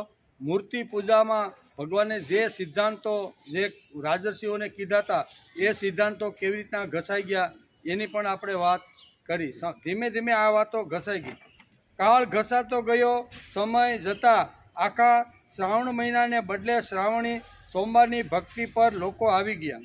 આટલી અધપતિ પૂજા થઈ ગઈ. ભગવાન કે મેં જે કાળ કીધો હતો એ કાળ ધીમે ધીમે ઘસાઈ ગયો અને પૂજા અહીંયા આવી ગઈ. એમ રોજ ચિત્ત એકાગ્ર કરીને અંદરની ચિત્ત શુદ્ધિ કરવી જોઈએ. એ માટે મેં મૂર્તિ પૂજાનો આદેશ સૂર્યદેવને આપેલો હતો. રોજ માણસે 5-10 મિનિટ ભક્તિ કરવી. ખાલી શ્રાવણ મહિના પૂરતી કે ચાતુર્માસ પૂરતી નહીં, પણ રોજ માણસે ચિત્ત એકાગ્ર કરી અને ચિત્ત શુદ્ધિ માટે, ચિત્ત આપણું પવિત્ર થાય, શુદ્ધ થાય એના માટે રોજ ભક્તિ કરવી જોઈએ. રોજ ચિત્ત એકાગ્ર કરીને અંદરની વિશુદ્ધિકરણ માટે મૂર્તિ પૂજા હતી. તે સકાલે નેહ મહતા યોગો નષ્ટ પરંતપ. ભગવાન કહે આ મેં વાત કીધી હતી પણ લાંબા કાળ પછી આ વાત નષ્ટ થઈ ગઈ. સમય જતાં કર્મયોગ અને મૂર્તિ પૂજા કાળના પેટમાં નષ્ટ થઈ ગયા. લાંબા કાળ સુધી આ પૃથ્વી લોકો ઉપરથી આ બધી વાતો ધીમે ધીમે ઘસાય ગઈ. કોણ કહે છે? ભગવાન પોતે જ કહે છે. ઘણી વાર પ્રશ્ન થાય ને કે ભગવાને આટલું મોટું સર્જન કર્યું તો બગડ્યું કેમ? ભગવાને ઠીકઠાક કરીને આ પૃથ્વીને આવી રીતે બનાવી તો પછી બગડી કેમ? બગડે તો ખરી જ. એમ લાંબા કાળ સુધી જો એના પર ધ્યાન આપવામાં ન આવે અને એનું આવી રીતનું જતન કરવામાં ન આવે તો કોઈ પણ સારી વાત પણ નષ્ટ થઈ જાય છે. એમાં ભગવાનને કહેવાનું છે. ઘણો સમય વીતી જવાથી તે કર્મયોગ આ પૃથ્વી લોકમાંથી લુપ્ત થઈ ગયો છે. આમ પરંતપ અર્જુને ભગવાને કહ્યું આ દિવ્ય વાતો છે તે કાળના પેટમાં નષ્ટ થઈ ગઈ. મંદિર હવેલીમાં પૂજા કરવા માટે બ્રાહ્મણ કે શોભા રાખ્યા એ પોતે કરવી જોઈએ. એની જગ્યાએ અહીંયા પગારદાર માણસોને લોકો ઘણીવાર મંદિર, મઠ કે મસ્જિદ જે કાંઈ હોય ને એમાં આવી રીતના રાખી દે છે. ત્યાર પછી બ્રાહ્મણ કે શોભા નહીં, ગુરુ દીક્ષા. આ બ્રાહ્મણ પણ ગયા અને શોભા પણ ગયા. હવે શું આવ્યા કે હવે કોઈ ગુરુને ધારણ કરી લે અને કોઈ ગુરુ માથે હાથ મૂકી દે તો હવે પૂજા કરવાની કે પૂજા રાખવાવાળા બ્રાહ્મણનો રાખવાની જરૂર ને. આટલો કાળ ધીમે ધીમે ઘસાતો ગયો. ત્યાર પછી બ્રાહ્મણ કે શોભા નહીં, ગુરુ દીક્ષા આપે એટલે બધી જવાબદારી ગુરુ ઉપાડી દે. હું એકવાર ગુરુના પગમાં પડી જાય અને ગુરુ મને એકવાર કાનમાં મંત્ર ફૂંકી જાય એટલે શિષ્યની પછી કોઈ પ્રકારની જવાબદારી હવે બધું કોણ ઉપાડી લે? આ સ્થિતિ ઉપર સમાજ આવી ગયો. એમ ભગવાન કે ધીમે ધીમે ધીમે જે ટોચની જે વાતો હતી ઘસાઈ ગઈ અને અહીંયા સુધી આવી ગઈ. એટલું નહીં, ગુરુ કંઠીને બદલે કંઠી કે માદળિયું પણ બાંધી આપે. હું ઘણીવાર કંઠી ન બાંધે તો કોઈ ઓલી બા હોય તો કે હું તને માદળિયું બાંધી આપું છું. હવે મારી જવાબદારીની અહીં સુધી આ કાળ આવી ગયો. હકીકતે ભક્તિ પોતે જાતે જ કરવી જોઈએ. ભગવાન સુધી જો પહોંચવાનું હોય, ભગવાનના ખોળામાં બેસવાનું હોય, મારે મારું જીવન શુદ્ધ અને પવિત્ર જો બનાવવાનું હોય ને તો ભક્તિ તો મારે જ કરવી પડે. એમાં કોઈ આપણે આવી રીતનું માર્ગદર્શન આપે પણ હાલવું તો આપણે જ પડે. હાલવાનું તો આપણે જ છે. માર્ગદર્શન આપવા માટે ગુરુ મને જોઈએ. આપવા માટે મને ઘણા મહાપુરુષો અને સંતોની જરૂર છે, પણ એ માર્ગદર્શન આપે પછી હાલવું તો આપણે જ પડે. આમ માણસ ધીમે ધીમે શોર્ટકટ કરવા લાગ્યો. કેવી? ટૂંકો રસ્તો કરવા લાગ્યો. આમ આળસને લીધે સમયની સાથે કર્મયોગ ચાલ્યો ગયો. સારા સિદ્ધાંતો નષ્ટ પાય થયા એમ ભગવાન અર્જુનને આ શ્લોકમાં સમજાવે છે. એવમ પરંપરા પ્રાપ્તમ ઇમમ રાજસયો વિદુ સકાલે નેહે મહતા યોગો નષ્ટ પરંતમ. હે પરંતપ, ધીમે ધીમે આ મેં સૂર્યને જે સત્ય સિદ્ધાંતોના જે વિચારો કીધા હતા એ ધીમે ધીમે રાજસીએ સંભાળ્યા. ત્યાર પછી ધીમે ધીમે આ આખો કર્મયોગ છે એ પૃથ્વી લોક ઉપરથી નષ્ટ અને મૃતપાય થઈ ગયો. એમ આ શ્લોકની અંદર ભગવાન સમજાવે છે. બીજી વાત, સકાલે નેહ મહતા યોગો નષ્ટ પરંતપ. કાળના પેટમાં કર્મયોગ ચાલ્યો ગયો. ભગવાન જોડે જોડાવાવાળા સેંકડો લોકોને ભગવાનના દર્શન કરાવવાવાળા અને ભગવાન તરફ વાળવાવાળા જે યજ્ઞો હતા ને તે યજ્ઞો મટી અને ખાલી આજે પેન્ડોલ બાંધીને સ્વાહા કરીને ખાલી કર્મકાંડ રહ્યો. પણ યજ્ઞ એટલે પ્રભુનું કાર્ય, યજ્ઞ એટલે સત્કાર્ય, યજ્ઞ એટલે ભગવાનનો જે વિચાર છે ને એ વિચારમાં સમાજમાં સ્થિર થાય એના માટે જૂના કાળમાં યજ્ઞો હતા. અને એ યજ્ઞ જે ભગવાન કહે છે મેં જે હજારો વર્ષ પહેલાં આ જે સૂર્યને કીધા ને એ યજ્ઞની અંદર પણ આવો એક એવો કાળ આવી ગયો કે ધીમે ધીમે યજ્ઞો પણ નષ્ટ પાય થયા. યજ્ઞના દર્શન કરવા માટે આદિવાસીના અનેક આજુબાજુના ઝૂંપડાઓમાંથી લોકો આવે. જૂના કાળમાં જે યજ્ઞો થયા ને, આપણે રામાયણ વાંચો, મહાભારત વાંચો, કોઈ પણ શાસ્ત્ર વાંચો તો એમાં યજ્ઞ ક્યાં થયા છે ભાઈ? બધા જંગલોમાં. અહીંયા વિશ્વામિત્રને યજ્ઞ કરવાનો હતો અને યજ્ઞ તો શરૂ કર્યો પણ રાક્ષસો યજ્ઞોની અંદર વિઘ્નો નાખવા લાગ્યા. અહીંયા વિશ્વામિત્ર વિચાર કરે છે કે યજ્ઞ આપણો નષ્ટ થઈ જાય છે અને મારે જે સત્કર્મ સમાજના અંતિમ માણસ સુધી જે લઈ જવું છે ને એ આ રાક્ષસો એની અંદર હાડકા લોહીના આવી રીતના ઘડા નાખીને વિઘ્નને ધ્વંસ કરે છે. તેણે નિશ્ચય કર્યો કે જંગલમાં જ યજ્ઞ કરવાનો છે પણ એના રક્ષણ માટે કોઈ ક્ષત્રિયોનો મારે આધાર લેવો જોઈએ. તેથી અયોધ્યામાં આવ્યા એટલે રાજા દશરથ તો પાણી થઈ ગયા. એ કે બોલાવ્યા વગર, કીધા વગર મહાપુરુષ અને આવા ઋષિ અમારે ત્યાં આવ્યા, તેથી આજે અમારી અયોધ્યા ધન્ય થઈ ગઈ. અમે બોલાવ્યા નથી ને બોલાવા વગર આવા ઋષિઓના પાવન પગલાં જો અમારી નગરીમાં થતા હોય તો અમારી નગરી અને હું તો ધન્ય થઈ ગયો. એમ કરી અને એનું જે કાંઈ પૂજન હતું, પાદ્ય એટલે કે આસન બેસવાનું હતું, જે કાંઈ હતું ને એ જે બધું જ અહીંયા રાજા દશરથ એને આરતી ઉતારે છે, પાદ્ય પગ પખાડે છે, બધું જ કરે છે.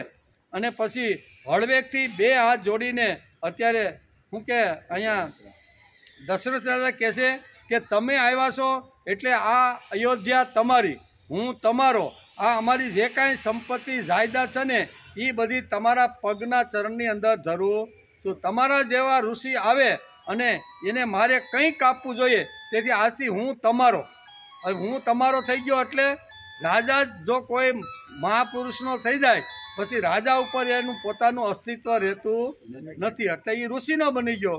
ત્યારે આ બધું ઘણું બધું અહીંયા રાજા દશરથ કહે છે કે તમે માગશો તે આપીશ, તમે કહેશો તે કરીશ, તમે મારું આખી અયોધ્યાને ધન્ય, આવું ઘણું બધું કહેશે. ત્યારે વિશ્વામિત્ર હળવેકથી કહેશે કે બધું કીધું બરોબર, પણ હું અત્યારે જંગલની અંદર યજ્ઞ કરી રહ્યો છું. યજ્ઞની અંદર વારંવાર રાક્ષસો આવીને વિઘ્નો નાખે છે, હાડકા નાખે છે, લોહીના મોટા ઘડા ઠલવી અને મારા યજ્ઞને ધ્વંસ કરે છે. તેથી મારા યજ્ઞના રક્ષણ માટે તમે આ તમારા 2 બાળકો રામ અને લક્ષ્મણને યજ્ઞના રક્ષણ માટે તમે મોકલી આપો. અને દશરથ રાજા ઢીલા થઈ ગયા. હું અત્યાર સુધી કીધું હતું કે હું તમારો અયોધ્યા તમારી, તમે જે માગશો એ હું તમને આપવા માટે તૈયાર છું. આટલું બધું બોલી ગયા, આવેશમાં આવીને બોલ્યા હોય કે ગમે તેમ, પણ વિશ્વામિત્રના દર્શન થતા એના મોઢામાંથી આટલા બધા શબ્દો વાલ્મીકી લખે છે કે આ વાલ્મીકીના કે આટલા શબ્દો એના મોઢામાંથી નીકળ્યા. પણ હળવેકથી વિશ્વામિત્ર કહે છે કે તમારા 2 બાળકોને મારા યજ્ઞના રક્ષણ માટે તમે આપો. એ વખતે એકદમ રાજા દશરથ ઢીલા થઈ જાય છે, બરોબર, અને એકદમ દિગ્મુઢ થઈને કહે છે કે આ બાળકો હમણાં જ વશિષ્ઠના તપોવનમાંથી ભણીને તાજા આવ્યા હશે. હજી તો મૂછનો દોરોય માંડ ફૂટતો આવે છે. અને તમારે જો યજ્ઞ જ કરવાના હોય ને તો હું મારું સૈન્ય આ રાક્ષસોથી વિઘ્ન કરનારા જે રાક્ષસો એનું રક્ષણ કરવા માટે હું મારા સૈન્યને તમારે અયોધ્યામાંથી મોકલું. એ સૈન્યને જો તમારે ન લઈ જવાનું હોય ને તો હું ખુદ હાથની અંદર ધનુષ બાણ લઈ અને તમે યજ્ઞ કરો અને રાક્ષસોને ખતમ કરવાની હું જવાબદારી ઉઠાવું. આવું ઘણું બધું દશરથ રાજા કહે છે. વિશ્વામિત્ર જોવે છે કે આ માણસ બોલીને ફરી ગયો. પહેલાં તો કીધું જે માગશો તે આપીશ, હવે મેં માગ્યું નહીં, એટલે આ માણસ તો શું કહેવાય ગળતડા કરવા લાગ્યો. એટલે એકદમ ક્રોધમાં ભરાણા. એટલે બાજુમાં વશિષ્ઠ મુનિ બેઠા હતા. વશિષ્ઠ ઋષિ વિચાર કરે છે કે જો વિશ્વામિત્રનો ક્રોધ એકવાર જો પ્રકોપ થયો ને તો આખી અયોધ્યાને બાળી નાખશે. તેથી હળવેકથી રાજા દશરથને વશિષ્ઠે કીધું કે જે પ્રમાણે વિશ્વામિત્રએ માગણી કરી છે ને, કોઈ પણ દલીલ કર્યા વગર, કોઈ પણ આડી હવળી વાત કર્યા વગર રામ અને લક્ષ્મણને વિશ્વામિત્રની સાથે મોકલી આપ. તો યજ્ઞ ક્યાં થતા ભાઈ? યજ્ઞ જંગલમાં. શા માટે? તો કે યજ્ઞ થાય એટલે આજુબાજુના આદિવાસીઓ અહીંયા જ્યારે હવનની અંદર જ્યારે બીડું હોમવાનું હોય કે હવનની અંદર જ્યારે આવી રીતનું સામગ્રીનું હવન કરવાનું હોય ને ત્યારે આજુબાજુના આદિવાસીઓ યજ્ઞનું દર્શન કરવા માટે આવતા હતા. એ આદિવાસીઓ કેવા? તો કે પશુ જીવન જીવવાવાળા હતા. ક્યારે ખાવું, કેવો સંસાર કરો, જેમ પશુ જીવતા હોય ને એવી રીતના માણસના રૂપમાં તો છે પણ એનું જીવન પશુ તુલ્ય હતું. આવા આદિવાસીઓ જ્યારે યજ્ઞના દર્શન કરવા માટે આવે ત્યારે 1 કલાક સુધી વિશ્વામિત્ર જેવા આવા મહાપુરુષ એને માનવ જીવન સમજાવતા કે માનવ જીવન કેવું હોવું જોઈએ, શા માટે હોવું જોઈએ. આપણે પશુ નથી, આપણે મનુષ્ય છીએ. નાહમ પશુ નાહમ પક્ષી અહમ મનુષ્ય. આમ કરીને વિશ્વામિત્ર માનવ જીવન શ્રેષ્ઠ કેવી રીતનું બનાવી શકાય, બરાબર, એને એવી રીતનું સમજાવતા હતા. આ યજ્ઞનું મૂળ મહત્વ આ હતું. જૂના કાળમાં 1 મહિનો, 2 મહિના કે 6 મહિના સુધી યજ્ઞ ચાલતા હતા. જ્યાં સુધી આવી રીતનું પરિણામ આજુબાજુના ગામડામાં સદવિચાર અને સારા વિચારો ન પહોંચે ત્યાં સુધી યજ્ઞો ચાલુ રહેતા હતા. ભગવાન કે આવો યજ્ઞ મેં સમાજની અંદર જે વખતે અહીંયા સૂર્યને કીધો ને એ વખતે યજ્ઞની આવી બધી વાતો હતી. એ વાતો આજે ધીમે ધીમે લુપ્ત થઈ ગઈ અને આજે ખાલી પેન્ડોલ બાંધી બ્રાહ્મણોને બોલાવો અને સ્વાહ કરો, બપોરે અને સાંજે ફરાળ કરો અને સાંજે જ્યારે યજ્ઞનું બીડું હોમાય ત્યારે 1 ટાઈમ ભોજન કરો. આમ કરીને બધા છૂટા.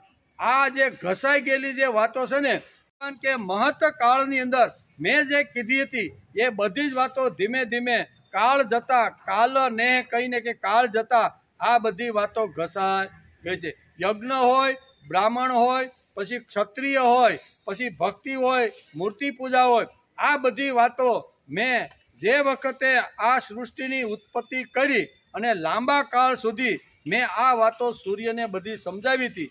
એ કાળ જતા રાજર્ષિએ થોડોક સમય સુધી એને સંભાળવાનો પ્રયત્ન કર્યો પણ લાંબો કાળ ગયો ત્યારે આ પૃથ્વી ઉપરથી આ કર્મયોગ મૃતપાય નષ્ટપાય થયો હતો. બહુ સરસ રીતે આ બધું ખલાસ કેમ થયું એની વાત ભગવાન અત્યારે અહીંયા બીજા શ્લોકની અંદર આપણે સમજાવે છે. તેથી અહીં કહે છે કે સકાલે નેહ મહતા યોગો નષ્ટ પરંતપ. કાળના પેટમાં કર્મયોગ ચાલ્યો ગયો.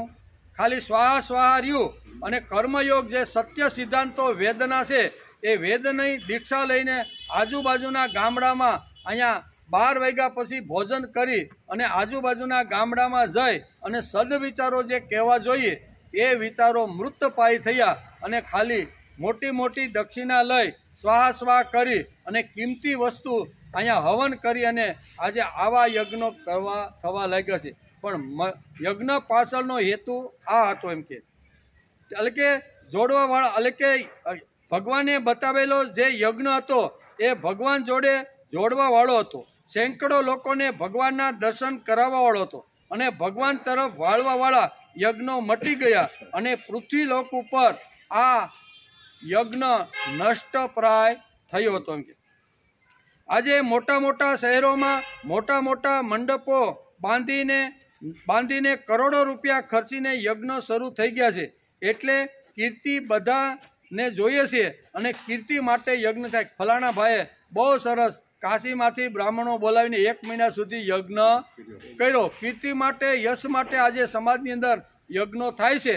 પણ યજ્ઞથી માનવ જીવન ઉત્કૃષ્ટ થાય એ જે વિચાર પૂર્વકાળમાં ભગવાને જે સૂર્યને કીધો હતો એ ધીમે ધીમે નષ્ટ થઈ ગયો, ઘસાઈ ગયો.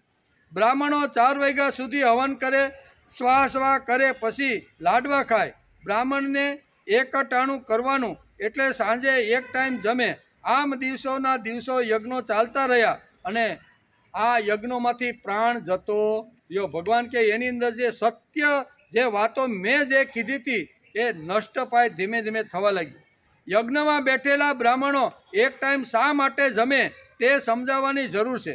બપોરે 12 વાગ્યે જમી લીધા પછી તેમણે 2-4 માઇલ દૂરના ગામડે જવાનું, લોકોને મળવાનું. લોકો જે પ્રભુથી છૂટા પડેલા જે છે એને પાછા દૈવી વિચારો આપીને પ્રભુ તરફ વાળવાનું કામ આ બ્રાહ્મણો 12 વાગ્યા પછી એક ટાઈમ જમી અને આજુબાજુના જંગલોમાં જતા હતા. 8-9 વાગ્યા સુધી એ રાતના ત્યાં રહે, પાછા 9-10 વાગ્યે પાછા પોતે જ્યાં પેન્ડોલ બાંધ્યો હોય યજ્ઞના સ્થળમાં આવે અને થોડી ઘણી જો ભૂખ લાગી હોય તો ફળાહાર કરીને પાછા આવી રીતના સૂઈ જતા હતા અને બીજે દિવસે પાછા યજ્ઞની શરૂઆત કરે.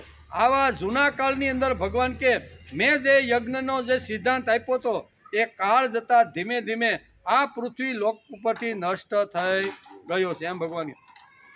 આજે યજ્ઞમાંથી દિવ્યતા ચાલી ગઈ.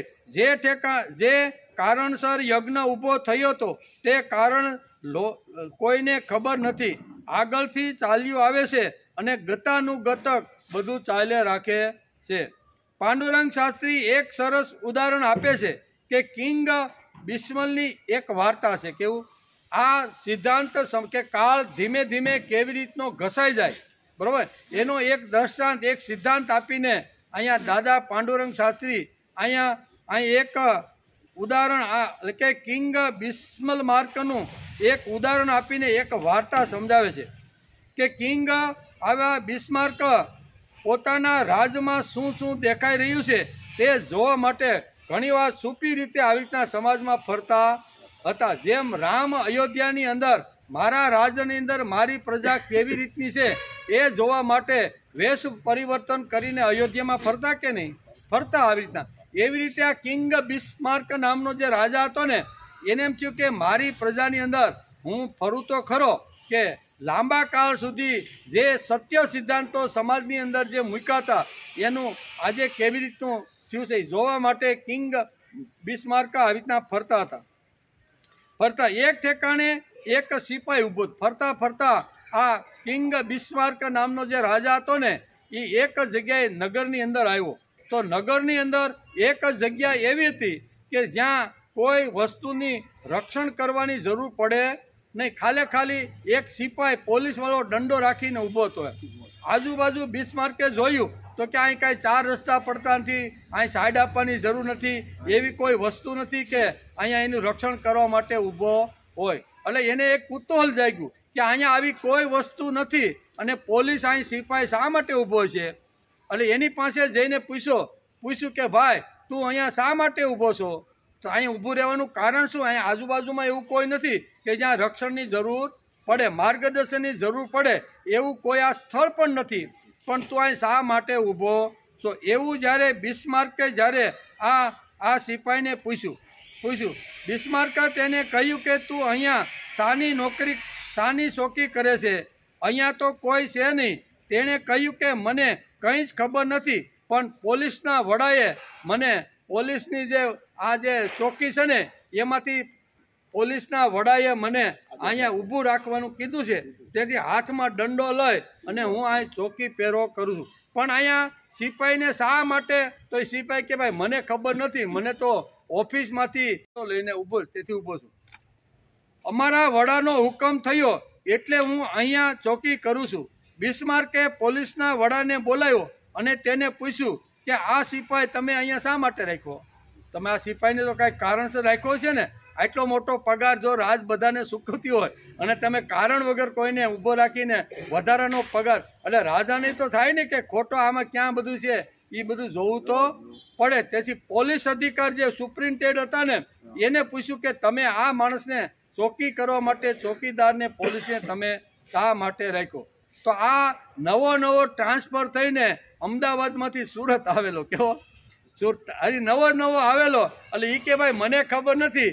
આગળના અધિકારી એ આ બધું લખીને ગયા છે કે તમારે ક્યાં કેવી રીતના લોકો પોલીસને બધાને ચોકીદારને ગોઠવવા, એ પ્રમાણે મને કાંઈ ખબર નથી કે મને કાંઈ ખબર નથી. એ તો કે આગલા અધિકારીએ જે પ્રમાણે કીધું એ પ્રમાણે હું નવો છું એટલે હું આ કરું છું. તેથી બિસ્માર્કે પોલીસના વડાને બોલાવ્યો અને તેને પૂછ્યું કે આ સિપાઈ અહીં શા માટે ઊભો રહે છે? મારી નિમણૂક હમણાં જ થઈ છે. હું કે મારી નિમણૂક હમણાં થઈ છે. તે પહેલેથી જ અહીંયા સિપાઈ ઊભો છે અને આગળના મારા જે વડા રિટાયર થઈને અહીંથી ગયા એણે મને કીધું કે આ જગ્યા ઉપર તમારે દંડો લઈને તમારે ઊભું રહેવાનું છે. હું પણ ત્યાં એક સિપાઈ તરીકે હું મારી ફરજ બજાવું છું. બિસ્માર્કે ઘણી તપાસ કરી પણ આ શા માટે ઊભો રહ્યો છે એની કોઈ જગ્યાએ ભાળ મળી નહીં. બિસ્માર્કને થયું કિંગ બિસ્માર્ક બહુ બુદ્ધિશાળી હતો, સમજદાર હતો. એ કે આનું કારણ તો મારે જાણવું પડે. જરૂર વગરનો કોઈ માણસને અહીંયા રોકવો અને 25-30 હજાર રૂપિયા પગાર આપીને લેવા દેવા અહીંયા રાજને ઘસારો પડે. એટલે એણે નક્કી કર્યું કે આ રાજની અંદર કોઈને ખબર હોય કે આ સિપાઈ આ જગ્યા ઉપર શા માટે રહેશે, પણ રાજમાંથી કોઈએ જવાબ આપ્યો નહીં. બધી જગ્યાએ ફર્યો, બધા લોકોને પૂછ્યું, પણ કોઈ એનો પત્તો મેળવી શક્યો નહીં. ત્યારે અહીંયા રાજાએ ઢંઢેરો પીટાવ્યો. કિંગ બિસ્માર્કે ઢંઢેરો પીટાવ્યો કે આ જગ્યા ઉપર પોલીસ શા માટે ઊભો રહે છે એ જો કોઈને ખબર હશે ને તો એને હું મોટું ઇનામ આપીશ. આવો ઢંઢેરો પીટાયો અને જાહેર માઇક મૂકીને આખા રાજની અંદર જાહેરાત કરી દીધી. થોડો સમય થયો તો એક 90-95 વર્ષના ડોશીમાં હાથમાં લાકડી લઈ અને અહીંયા આવ્યા. એ કે મને ખબર છે કે આ ભાઈ અહીંયા દંડો રાખીને શા માટે ઊભો છે. કિંગ બિસ્માર્કે કે મારી તમને ખબર છે?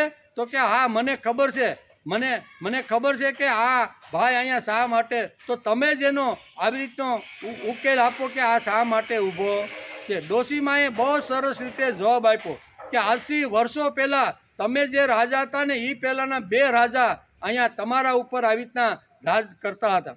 એમાં પહેલો એક જે રાજા હતો એ રાણીની સાથે અહીંયા બગીની અંદર ફરવા માટે અહીંયા આ નગરની અંદર ફરતો હતો. ફરતા આ જગ્યા ઉપર આવ્યો અને આ જગ્યા ઉપર 4-5 એવા સરસ મજાના ફૂલના કુંડાઓ હતા. એક સરસ મજાના એક ફૂલ જો તો બીજું ભૂલાઈ જાય એવા સરસ મજાના ફૂલ હતા. એટલે રાણીએ રાજાને કીધું કે આ સારથીને કયો રોકે રથ, અને એ બે નીચે ઉતર્યા અને ફૂલની પાસે જોઈ અને રાણીને થયું કે કેટલું સરસ મજાનું વેલવેટનું ફૂલ છે, કેટલું સરસ મજાના ગુલાબના ગલગોટા ખીલેલા છે. એટલે એ તો ત્યાંથી હટવાનું નામ જ ન લે. એટલું જ રાજા કે હવે આપણે નગરમાં જવું જોઈએ ઘણી, પણ એ કે આનું રક્ષણ કોણ કરે? તેથી એ પોલીસ વડાને બોલાવ્યો અને પોલીસ વડાને કીધું કે ભાઈ ફૂલના વેલવેટના ઘણા બધા ગુલાબના બધા ફૂલ છે, આ રાણીને ગમી ગયા છે, એટલે કોઈ બીજો માણસ આ ફૂલને નુકસાન ન કરે ને, તેથી અહીં એક ચોકીદાર મૂકી. આ મને ખબર છે. આ ડોશીમાએ શું કીધું કે હું જાણું છું કે અત્યારે ફૂલ ગયું, પછી રાજાએ બદલી ગયો, પછી બધું ગયું, બધું વયું ગયું, ત્યાં કોઈ હતું નહીં. પણ અમારે આગળથી હાયલું આવે છે ને એટલે અમારે અહીંયા મૂકવાનું છે.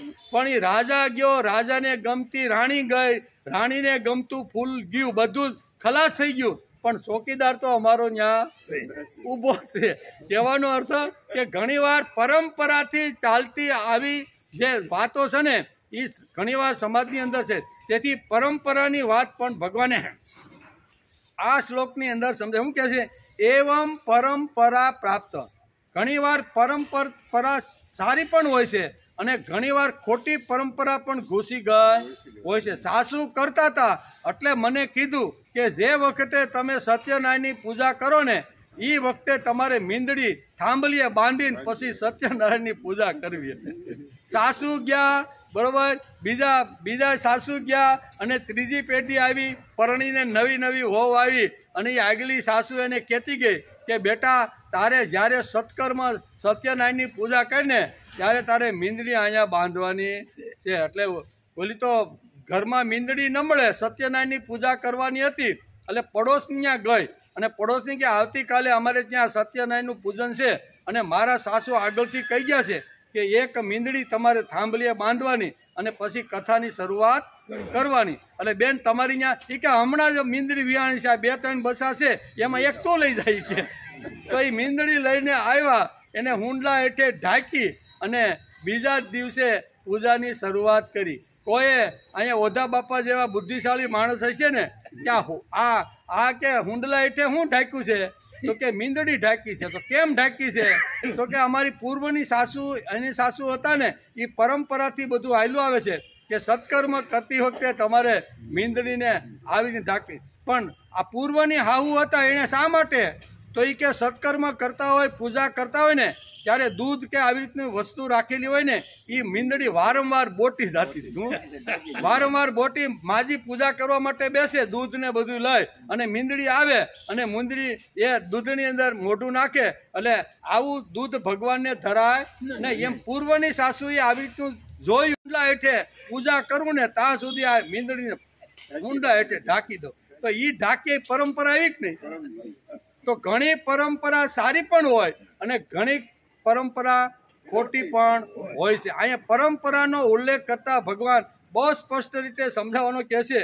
એવમ પરંપરા પ્રાપ્ત ઇમમ રાજસયો વિદુ સકાલે નેહ મહતા યોગો નષ્ટ પરંતપ. હે પરંતપ, આમ પરંપરાથી પ્રાપ્ત આ યોગને રાજસીએ જાણ્યો, પરંતુ ઘણો સમય વીતી જવાથી તે યોગ કર્મયોગ આ પૃથ્વીલોકમાંથી લુપ્ત પાય થઈ ગયો. એમ કરીને ભગવાન આ બીજા શ્લોકની અંદર આટલી વાતો સમજાવે છે. એને આપણે આપણી બુદ્ધિ અનુસાર આ શ્લોકને સમજવાનો પ્રયત્ન કર્યો. ટાઈમ પૂરો થઈ ગયો.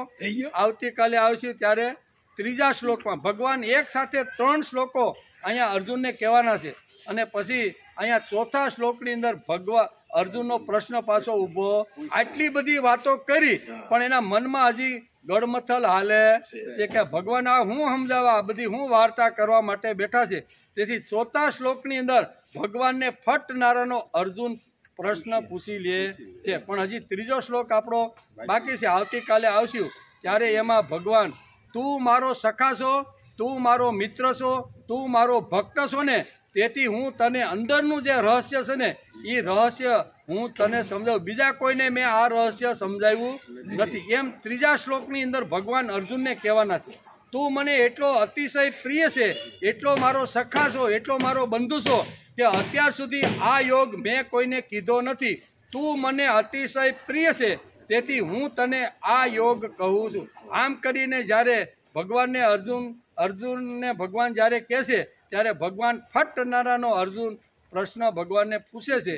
એ ચોથા શ્લોકની અંદર હું પૂછે છે એ પરમ દિવસે. પણ કાલે આપણે આવશું તે ભગવાનના ભક્ત કેવા હોય, ભગવાનનો સખા કેવો હોય અને કીધા જ વિના આવી તત્વજ્ઞાનની વાતો ભગવાન સીધો તું મારો ભક્ત છે, મને અતિશય પ્રાણ કરતાં પ્રિય છો, તેથી હું તને આ વાત કહું છું. એમ કરીને ત્રીજા શ્લોકની અંદર ભગવાન કહેવાના છે કંઈક, બરોબર. એમાં સરસ મજાનું સુભદ્રાનું અને દ્રૌપદીનું બંને વિચારો ભગવાને આવરી અને લીધા છે. એનો વિચાર આપણે આવતીકાલે